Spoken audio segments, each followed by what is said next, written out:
صل على سيدنا ومولانا محمد وعلى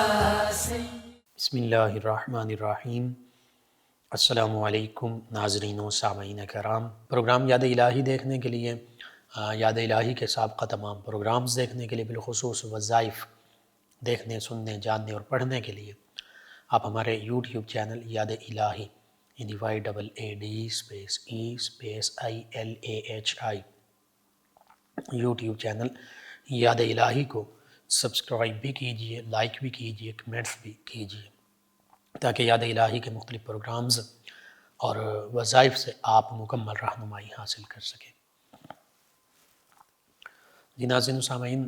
پروگرام یاد الہی میں روزانہ عظیم ہستیوں کے تذکارے پاک کیے جاتے ہیں، اور اس کے ساتھ ساتھ کچھ ایسے موضوعات پر گفتگو ہوتی ہیں جن سے آپ کو رہنمائی حاصل ہوتی ہے۔ آج حضرت خواجہ حافظ محمد جمال اللہ ملتانی رحمۃ اللہ تعالی علیہ آپ کے تذکارے خیر ہوں گے۔ اس سے پہلے کتاب و شفا سے آج کا خاص وظیفہ، دل کی بیماریوں کا روحانی علاج، ہارٹ ڈیزیزز۔ اکثر ہمارے ویورز، لسنرز اس حوالے سے پوچھتے رہتے ہیں، low blood pressure, high blood pressure اور دل کی جو دیگر بیماریاں ہیں۔ تمام بیماریوں کے لیے یہ خاص روحانی علاج ہے۔ سماعت کیجئے، ہر فرض نماز کے بعد، نماز فجر، ظہر، عصر، مغرب اور عشاء، ہر فرض نماز کے بعد اپنے دل پر سیدھا یعنی دایاں ہاتھ رکھ کر 7 مرتبہ یہ کلمات پڑھیں۔ یا قوی القادر المقتدر قوینی وقلبی، یا قوی القادر المقتدر قوینی وقلبی۔ اس کا معنی کچھ یوں بنتا ہے کہ اے قادر ہستی، ہر چیز پر قادر، مقتدر ہستی، ہر چیز پر قدرت رکھنے والی ہستی، قوت اور طاقت رکھنے والی ہستی، تو میرے دل کو بھی طاقت عطا فرما۔ 7 مرتبہ دایاں ہاتھ دل پر رکھ کر یہ پڑھیں، اور ہتھیلی پر دم کر کے یعنی پھونک مار کے ہتھیلی جو ہے سینے پر پھیر لیں۔ اول آخر 3 مرتبہ درود پاک لازمی پڑھیں۔ پھر اس کے بعد شہادت کی انگلی دل پر رکھ کر، شہادت کی دائیں ہاتھ کی انگلی دل پر رکھ کر 7 مرتبہ سورہ ہود کی آیت مبارکہ 112 یہ پڑھ کر پھر 7 مرتبہ سورہ ہود کی آیت مبارکہ 112 پڑھیں گے۔ پھر آخر میں 7 مرتبہ یا قویو یا قویو پڑھ کر دل پر ہاتھ پھیریں گے، اور انشاءاللہ اللہ نے چاہا تو اس عمل سے دل کے ہر مرض سے شفا مل جائے گی انشاءاللہ۔ دوبارہ سماعت کر لیجئے، ہر فرض نماز کے بعد دایاں ہاتھ اپنے دل پر رکھ کر 7 مرتبہ یہ کلمات پڑھیں۔ یا قوی القادر المقتدر قوینی وقلبی، اور پھر ہتھیلی پر دم کر کے، معذرت ناظرین سامعین، ہتھیلی پر دم کر کے ہتھیلی اپنے سینے پر پھیل لیں، اور اول آخر تا تعداد میں یا کم از کم 3 مرتبہ درود پاک لازمی پڑھیں۔ اس کے بعد شہادت کی انگلی دل پر رکھ کر 7 مرتبہ سورہ ہود کی آیت مبارکہ 112 پڑھیں، اور پھر 7 مرتبہ یا قویو یا قویو پڑھ کر دل پر ہاتھ پھیر دیں۔ انشاءاللہ دل کے ہر مرض سے اللہ تعالی شفا عطا فرمائے گا۔ سورہ ہود کی آیت مبارکہ 112 اور اس کا ترجمہ بھی سماعت فرما لیں۔ اللہ سبحانہ وتعالی ارشاد فرماتا ہے، اعوذ باللہ من الشیطان الرجیم، بسم اللہ الرحمن الرحیم، فاستقم کما امرت ومن تاب معک ولا تطغوا انہ بما تعملون بصیر۔ فرمایا تو قائم رہو جیسا تمہیں قائم رہنے کا حکم دیا گیا ہے، اور جو تمہارے ساتھ رجوع لایا ہے، اور اے لوگو سرکشی نہ کرو، بے شک وہ اللہ تمہارے کام دیکھ رہا ہے، تمہارے تمام اعمال کو دیکھنے والا ہے۔ تو یہ دل کے تمام امراض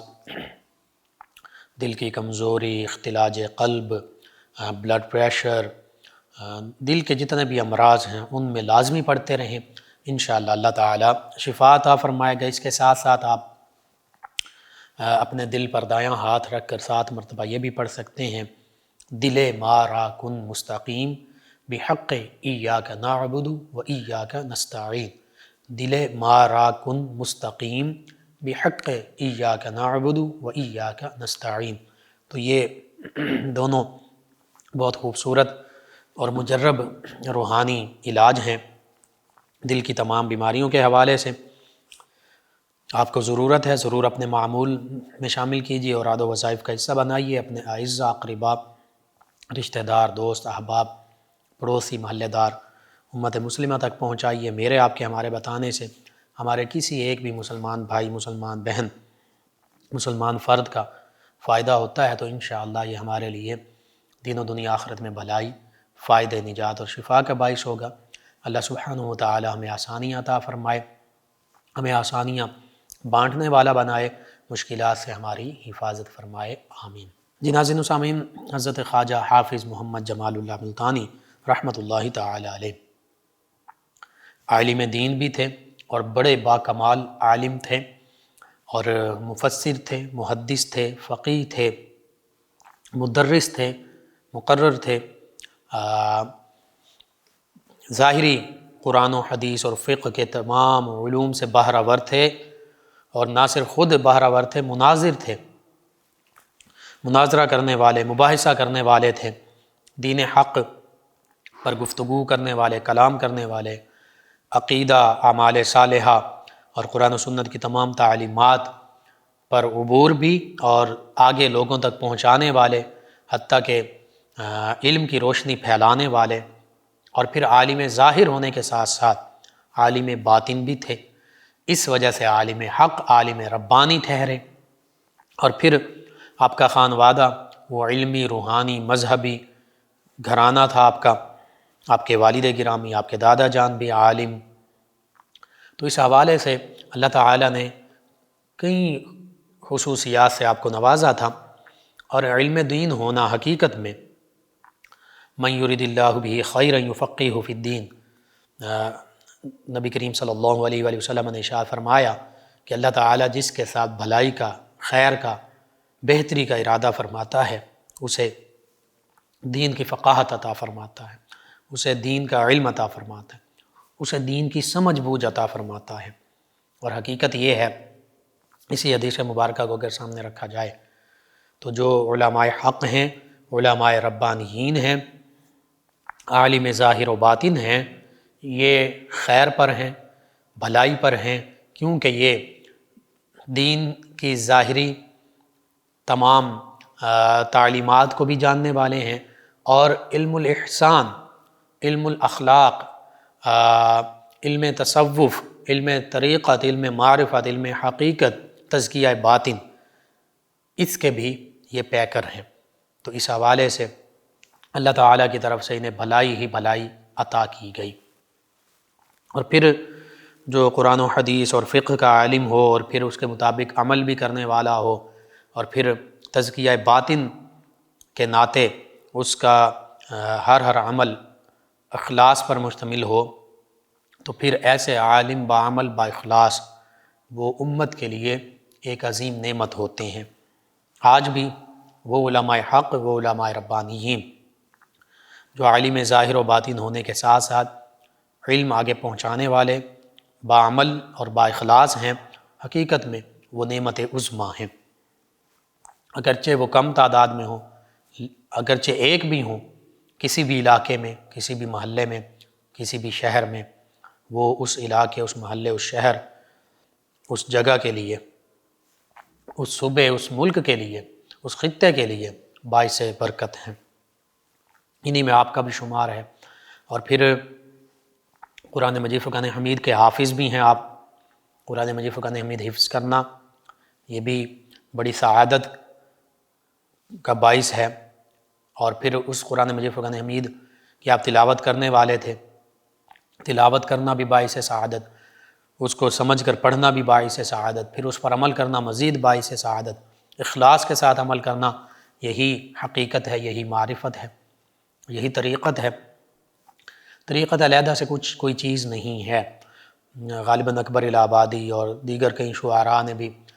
جو تصوف اور طریقت سے کچھ نہ کچھ شغف رکھتے تھے، واقف تھے کچھ نہ کچھ اولیاء کاملین صالحین یا علماء ربانیین کے پاس بیٹھنے والے تھے، یا کچھ نہ کچھ پڑھ رکھا تھا، انہوں نے بھی اس پہ کلام کیا کہ طریقت، شریعت اور طریقت حقیقت میں کوئی خاص فرق نہیں، صرف اتنا فرق ہے جو ہم نماز، روزہ، حج، زکوٰۃ، صدقہ، خیرات، دیگر نیکی کے اعمال، اخلاق، جو بھی قرآن و سنت کی تعلیمات ہیں، جو ہم فرائض، واجبات، سنن، مستحبات بجا لاتے ہیں، ادا کرتے ہیں، ان کو اخلاص کے ساتھ اللہ کی رضا چاہتے ہوئے سر انجام دینا، یہی طریقت ہے۔ اور پھر دنیا کی جو اصل حقیقت ہے، بندہ مومن کی جو حقیقت ہے، ایک انسان کی جو حقیقت ہے، نفس کی حقیقت کیا ہے، زندگی کی حقیقت کیا ہے، اسی کو جان لینا سادہ لفظوں میں، یہ حقیقت میں سے ہے۔ پھر معرفت، اللہ کی پہچان، اپنی ذات کی پہچان، اپنے آنے کی معرفت حاصل کر لینا، اس دنیا کی معرفت حاصل کر لینا کہ دنیا جو ہے یہ متاع غرور ہے، غرور پر مشتمل ہے، غرور کا سودا ہے، قلیل دنیا کی حقیقت قلیل ہے، حتیٰ کہ حدیث مبارکہ کے مطابق یہ موجود ہے، اللہ کے نزدیک اس دنیا کی حقیقت مکھی یا مچھر کے پر کے برابر بھی نہیں ہے۔ اگر اتنی بھی ہوتی تو پھر ایمان والوں کو اللہ تعالیٰ اس دنیا سے زیادہ دنیا کے مال و دولت، آسائشوں، نعمتوں سے نوازتا۔ آج بھی آپ دیکھیے بظاہر دنیاوی جو آسائشیں ہیں، سہولتیں ہیں، نعمتیں ہیں، بظاہر وہ غیر مسلموں کے پاس زیادہ ہیں۔ یورپ دیکھ لیجئے، ہم سے ظاہری آسائشوں میں، ٹیکنالوجی میں، عیاشیوں میں ہم سے آگے ہیں۔ امریکہ دیکھ لیجئے، کہتے ہیں کہ جی ٹیکنالوجی میں وہ ہم سے کافی آگے ہیں۔ تو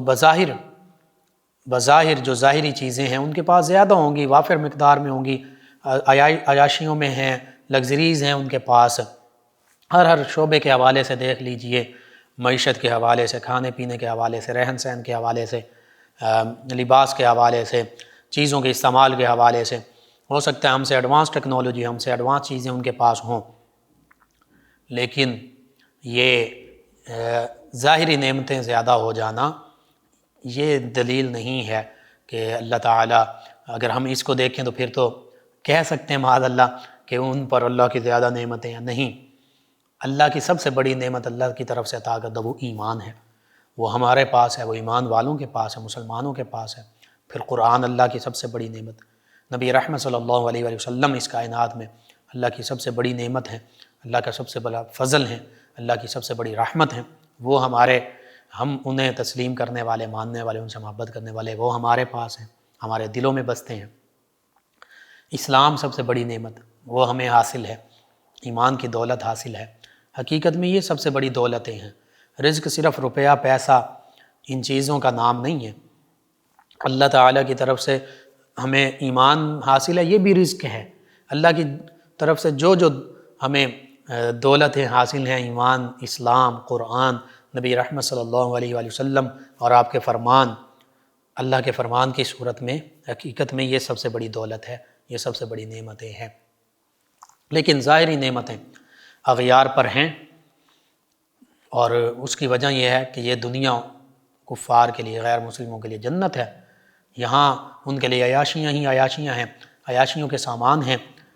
وہ ان میں غرق ہیں۔ لیکن بندہ مومن کے لیے یہ دنیا قید خانہ ہے۔ یہاں پر قید خانے میں انسان جو ہے وہ ان حدود اور پابندیوں کے مطابق زندگی گزارتا ہے۔ یہاں ہمارے لیے حدود اللہ ہیں، اللہ کی حدود، شریعت کے مطابق ہم نے زندگی گزارنی ہے، اور پھر آخرت میں مسلمانوں کے لیے جنت ہی جنت، اللہ کی رضا کا مقام، اور کفار کے لیے، نہ ماننے والوں کے لیے، انکار کرنے والوں کے لیے اللہ کے غضب کا مقام، وہ جہنم ہے۔ تو یہ اسی کو حقیقت کہتے ہیں، یہی معرفت ہے۔ اللہ کی پہچان حاصل ہو جائے، اللہ کی ذات کی پہچان حاصل ہو جائے، صفات کی پہچان حاصل ہو جائے، اللہ کا تقوی، خشیت، ڈر اور خوف مل جائے، اور اللہ سے امید بھی ہو، یہی معرفت، حقیقت، طریقت ہے۔ اور شریعت پر اخلاص کے ساتھ کما حق ہو، اللہ ہی کی رضا کے لیے اللہ سے ڈرتے ہوئے شریعت کے معاملات پر عمل پیرا ہوا جائے، یہی طریقت ہے سادہ لفظوں میں۔ اور اس پہ علماء، فقہاء، اولیاء کاملین، صالحین نے بھی لکھا۔ کسی نے کہا کہ تصوف اخلاق کو بہترین کرنے کا نام ہے، کسی نے کہا کہ شریعت پر اچھے انداز اور اخلاص کے ساتھ ریاکاری کے بغیر چلنے کا نام تصوف ہے۔ اسی طرح کسی نے کہا قرآن و سنت کی تعلیمات پر اللہ کی رضا چاہتے ہوئے عمل کرنا یہی طریقت ہے،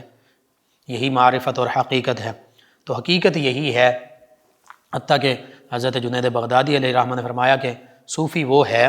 جس کے دائیں ہاتھ میں قرآن ہو، بائیں ہاتھ میں سنت ہو، یعنی قرآن و سنت پر عمل پیرا ہونے والا ہو۔ اور علماء، اولیاء کاملین نے یہاں تک فرما دیا، لکھ دیا کہ تم کسی شخص کو بظاہر ہوا میں اڑتا ہوا دیکھو اور اگر وہ شریعت کے مخالف ہے تو پھر سمجھ لو کہ یہ کرامت نہیں ہے، یہ ولی نہیں ہے، بلکہ یہ یا تو اگر غیر مسلم ہے تو پھر یہ استدراج ہے، اور اگر مسلمان ہے تو پھر یہ اہانت ہے، یا زیادہ سے زیادہ معونت کا بھی ذکر کیا گیا۔ اب اللہ کے نبی سے عقل میں نہ آنے والا جو کام صادر ہو وہ اعلان نبوت سے پہلے ارہاس، اعلان نبوت کے بعد معجزہ کہلاتا ہے۔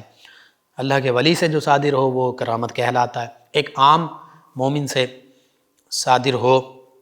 معونت کہلاتا ہے، اللہ کی مدد، اور اگر کوئی فاسق اس سے صادر ہو تو وہ اہانت کہلاتا ہے، اور بعض اوقات وہ شریعت کے مخالف معاملہ بھی ہو سکتا ہے، اور پھر اگر غیر مسلم سے ہو وہ استدراج کہلاتا ہے۔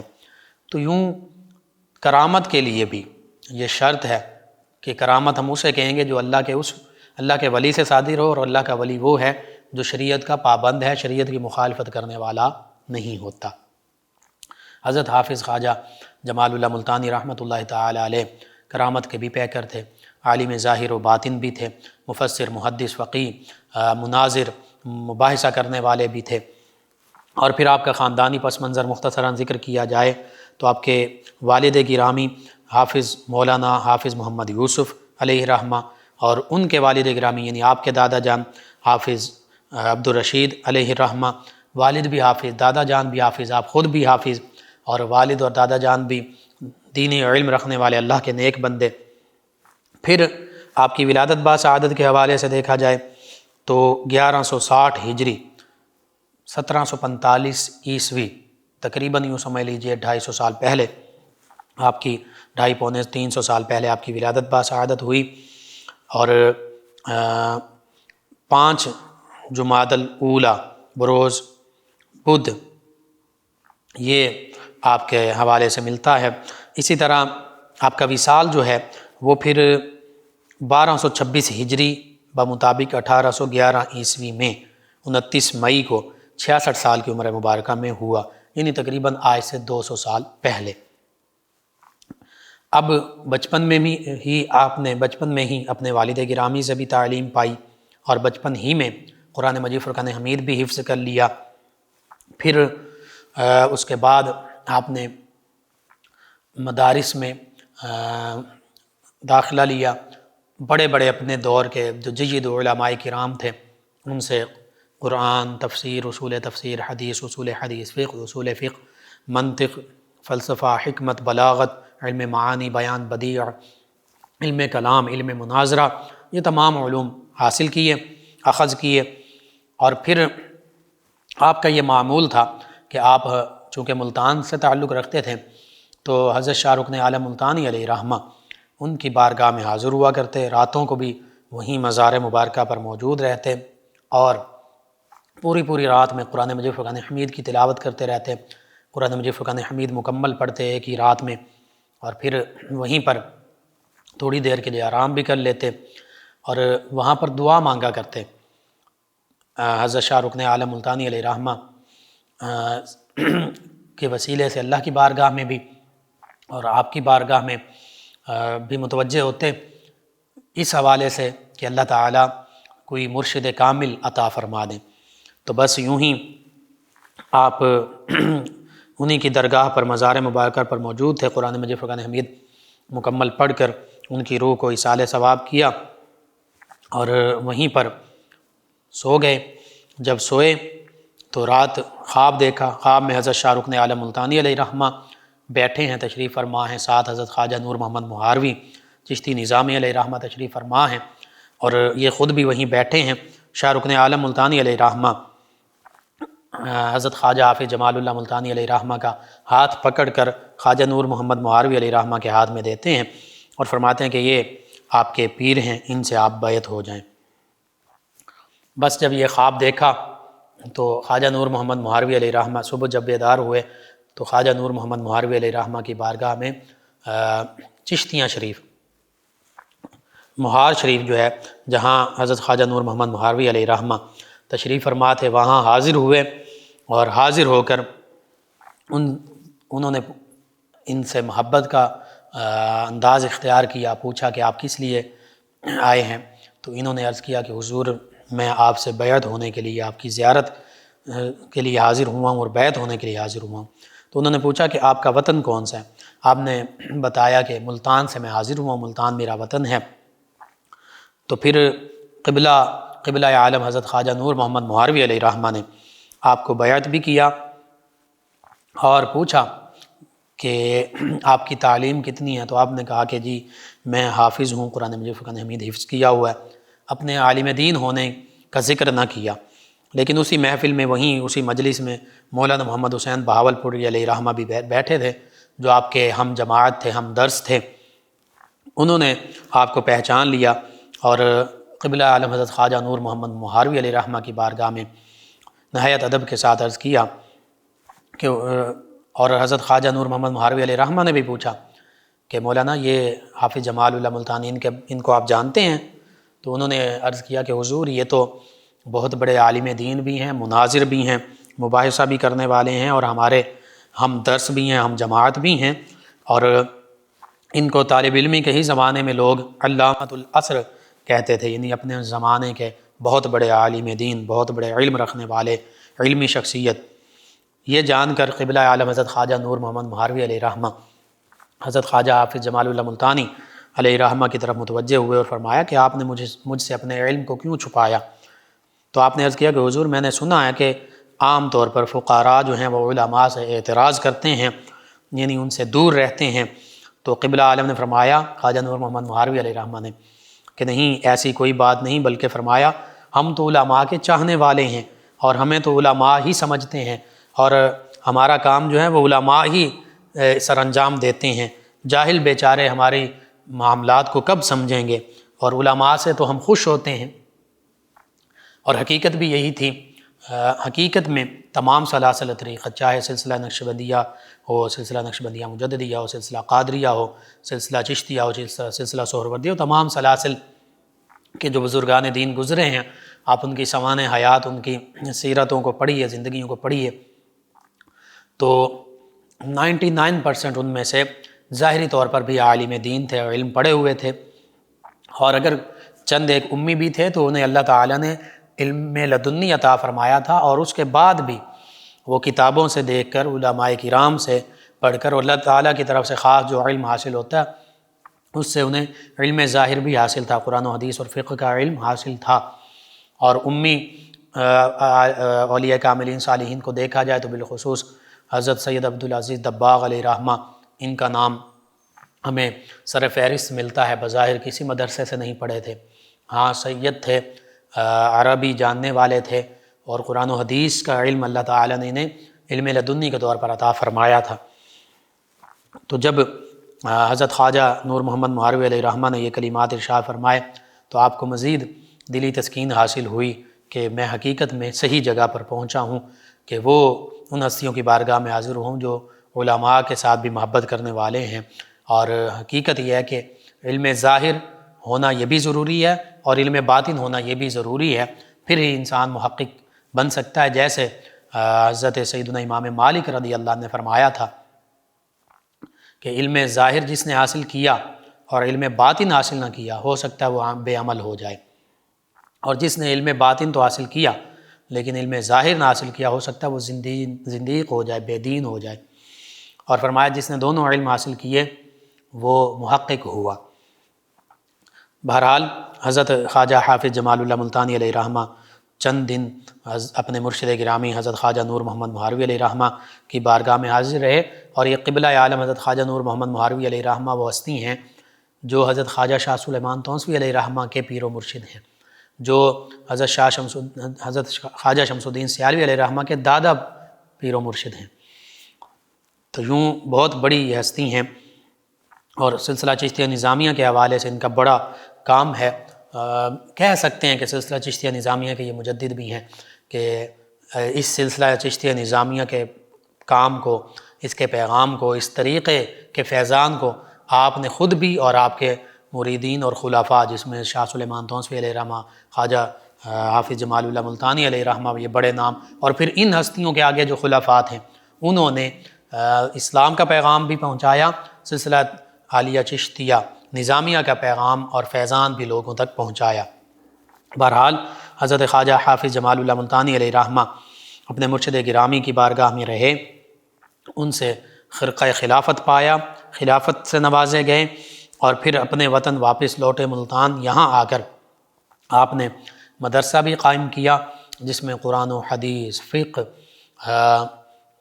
قرآن و سنت کے علوم، شرعی علوم، فقہ کے علوم، دیگر تمام علوم اور علم طریقت کا بھی درس دیا جاتا تھا۔ اسی طرح آپ کے علم و فضل کا چرچا جو ہے وہ ہر طرف تھا، آپ سے دور دراز سے لوگ، حتیٰ کہ علماء کرام آتے، حاضر ہوتے آپ کے پاس، مشکل سے مشکل، باریک سے باریک، دقیق سے دقیق مسائل آپ سے پوچھتے، آپ فوراً ان کے جوابات دیا کرتے۔ اور پھر وحدت الوجود کے حوالے سے ملتا ہے کہ آپ کو دلچسپی تھی، شیخ اکبر، شیخ محی الدین ابن عربی اور مولانا عبد الرحمن جامی علیہ الرحمہ، ان کی تصانیف پر آپ کو مکمل عبور حاصل تھا۔ فصوص الحکم، فتوحات مکیہ، اسی طرح نفخات الانس ہے، اور مولانا عبد الرحمن جامی علیہ الرحمہ کی دیگر کتب ہیں، غالباً نحو کے حوالے سے آپ کی شرح ملا جامی ہے، الفوائد الضیائیہ، اور قطبی ہے منطق کے حوالے سے، اور دیگر کتب جو مدارس میں بھی رائج ہیں۔ تصوف کے حوالے سے بھی مولانا عبد الرحمن جامی علیہ الرحمہ کی خدمات ہیں، تو سبھی سے آپ بخوبی واقف تھے، مکمل عبور رکھتے تھے ان کی تصانیف پر۔ اسی طرح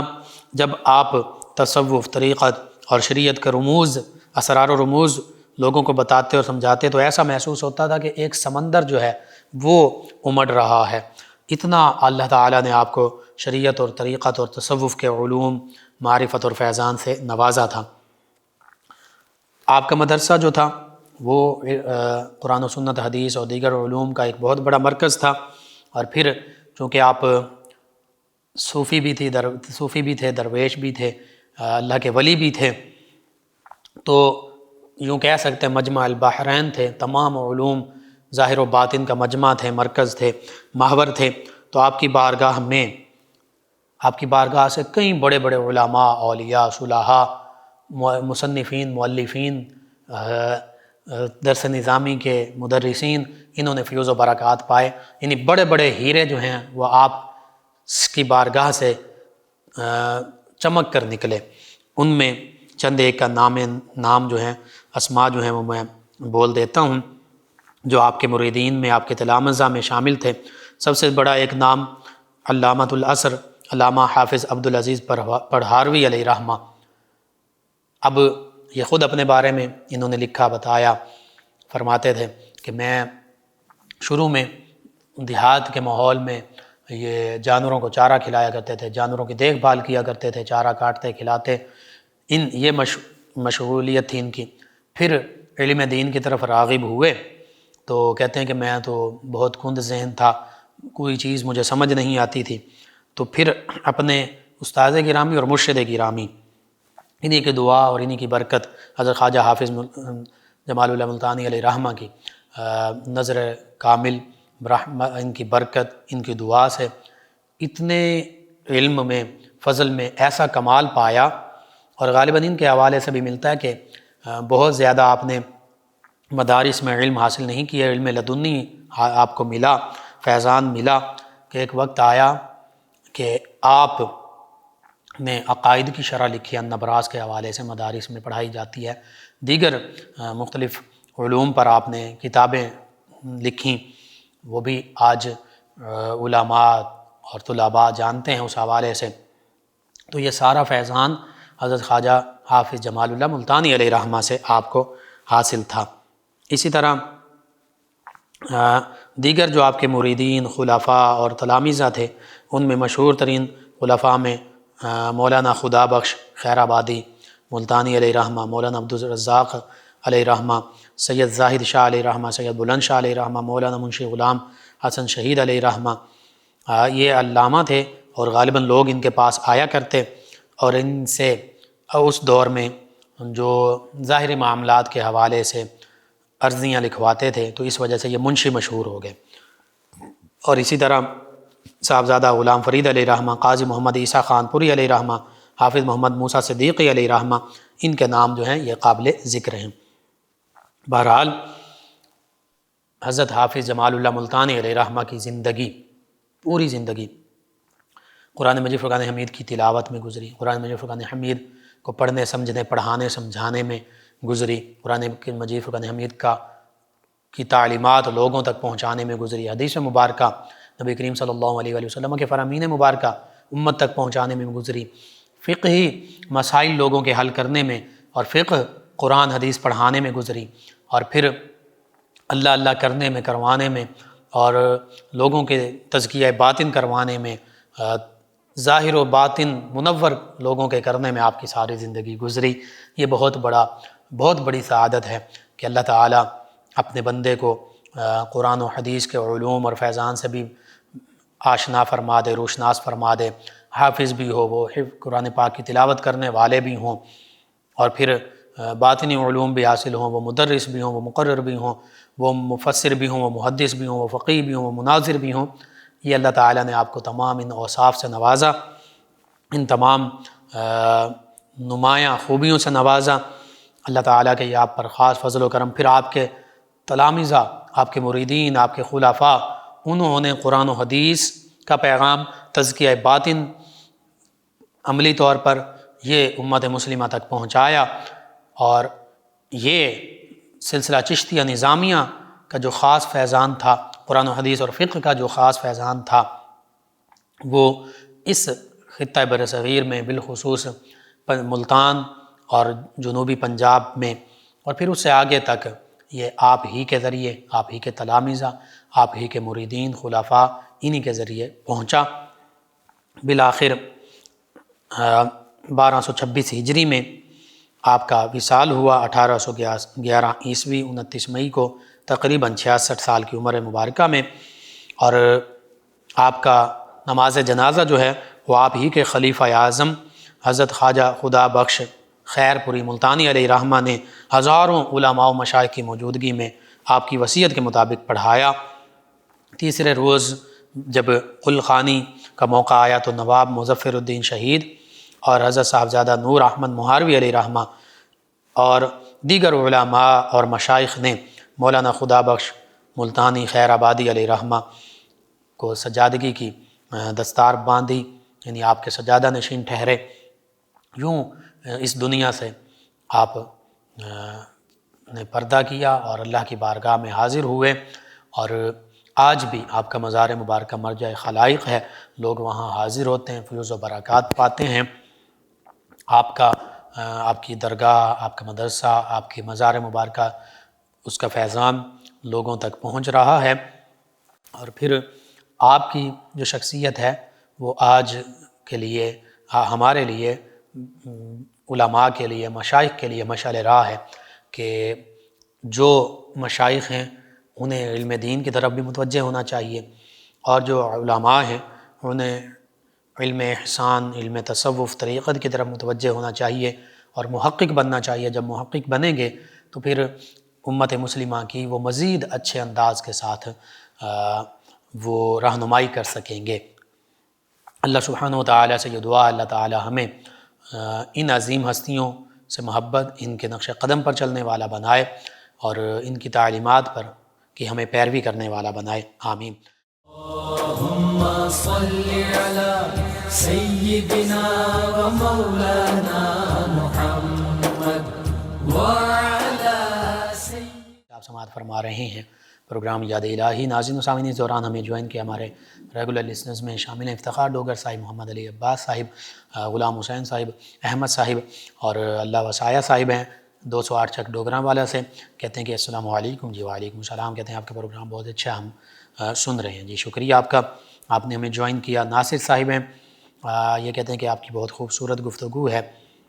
فقر کے حوالے سے انہوں نے پوچھا تھا۔ جی فقر کے حوالے سے یہی ہے کہ جو اللہ تعالیٰ کی رضا پر راضی ہوں اور قرآن و سنت کی تعلیمات کے مطابق اللہ کی رضا کی خاطر تمام اپنے دینی دنیاوی تمام معاملات سر انجام دیں، یہی فقراء ہیں، حقیقی فقراء، اور ان کا مقام و مرتبہ بہت بلند ہے، حتیٰ کہ بعض احادیث مبارکہ کے مطابق دیگر مسلمانوں سے 500 سال پہلے یہ جنت میں داخل ہوں گے۔ فیصل صاحب ہیں، کہتے ہیں کہ اوجری جانور کی اس کے حوالے سے بتا دیجئے کیا یہ حلال ہے یا حرام ہے؟ جی مکمل حرام کا بھی ذکر نہیں کیا، مکروہ تحریمی علماء نے لکھا ہے کہ حرام کے قریب قریب، لیکن کچھ علماء نے یہ صورت لکھی ہے اس کی کہ یہ قابل استعمال ہو سکتے ہیں، کھا سکتے ہیں اوجری، اگر اس کو مکمل طور پر علائشیں جو ہیں ان کو علیحدہ کر دیا جائے، گرم پانی میں دھو لیا جائے، پاک صاف کر لیا جائے مکمل، تو پھر اس صورت میں اگر کھانا چاہیں تو پھر کھایا جا سکتا ہے پکا کر۔ انہیں مکمل علائشیں اور آلودگیاں جو ہیں ان کو مکمل طور پر علیحدہ کر دیا جائے، مکمل صاف کر لیا جائے، پاک کر لیا جائے، تو اس صورت میں کھائی جا سکتی ہے، اس کے علاوہ قابل استعمال نہیں ہے۔ ان کے علاوہ میں جوائن کے ایک اور لسنر ہیں، کہتے ہیں کہ اسد عبداللہ چشتی قادری صاحب ہیں، کہتے ہیں مفتی لقمان بھائی بڑے ادب خلوص کے ساتھ میرا آپ کو سلام۔ جی وعلیکم السلام ورحمۃ اللہ، بہت آپ کا شکریہ، آپ اپنی محبتوں سے ہمیں نوازتے ہیں۔ محمد علی صاحب انہوں نے بھی جوائن کیا، کہتے ہیں آپ کے پروگرام کو سن رہا ہوں، بہت اچھا لگ رہا ہے، بہت اچھا پروگرام ہے۔ اور شفیق صاحب ہیں مدینہ ٹاؤن فیصل آباد سے، انہوں نے جوائن کیا، آپ کا شکریہ۔ اور محمد یاسین قادری صاحب ہیں، کہتے ہیں کہ خون کی کمی کے حوالے سے کتاب الشفاء سے آپ نے ایک وظیفہ بتایا تھا، اس وظیفے کے حوالے سے بتا دیجئے۔ ایک تو یہ ہے یا سلامو، اس کو آپ کثرت سے پڑھیں، یا سلامو یا سلامو، اللہ تعالیٰ کا اسم مبارک۔ اس کے ساتھ ساتھ آپ یا رحمانو اس کو بھی پڑھ سکتے ہیں، یا رحمانو، بالخصوص فجر کی فرضوں اور سنتوں کے درمیان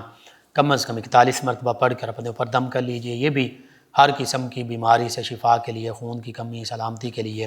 اور تیسرا سورہ فاتحہ، سورۃ الفاتحہ، اس کو بھی فجر کی سنتوں اور فرضوں کے درمیان 21 مرتبہ پڑھ کر آپ اپنے اوپر دم کر لیجئے، انشاءاللہ یقین آپ وظائف کیجئے، اللہ تعالیٰ مکمل شفا بھی عطا فرمائے گا، خون کی کمی کے حوالے سے بہتری ہوگی۔ اور خون کی کمی کے حوالے سے چند خوراکیں بھی ہیں جو اطباء ہیں، یا طب نبوی، طب یونانی، اس کے مطابق وہ کہتے ہیں کہ گاجر، چقندر اور اس طرح کی جو سرخ چیزیں ہیں یہ خون پیدا کرنے والی ہیں۔ اس کے علاوہ بھی آپ اپنے طب روحانی سے متعلق جو معالج ہیں ان سے رجوع کیجئے، ان سے مشورہ بھی کیجئے، اور میڈیسن کا استعمال بھی کیجئے۔ کچھ ٹونک ہوتے ہیں مختلف علاجوں میں، دیسی طریقہ علاج میں بھی، یونانی طریقہ علاج میں بھی، وہ خون پیدا کرنے کے ہوتے ہیں، وہ ٹونک استعمال کر لیجئے، میڈیسن استعمال کر لیجئے، خوراک ایسی استعمال کر لیجئے، لیکن اپنے معالج سے، دیسی جو معالج ہیں ان سے مشورہ کر کے۔ آپ تمام لسنرز کا شکریہ، آپ ہمیں جوائن کرتے ہیں، پروگرام یاد الہی میں شامل ہوتے ہیں، اپنے فیڈ بیک سے ہمیں ادا کرتے ہیں۔ ناظرین و سامعین، پروگرام یاد الہی کا وقت ختم ہو جاتا ہے، انشاءاللہ کل صبح دوبارہ آپ سے ملاقات ہوگی پروگرام یاد الہی میں۔ اپنے میزبان محمد رضا اور ہماری ٹیم کو اجازت دیجیے، اللہ نگہبان۔ اللهم صل على سيدنا ومولانا محمد وعلى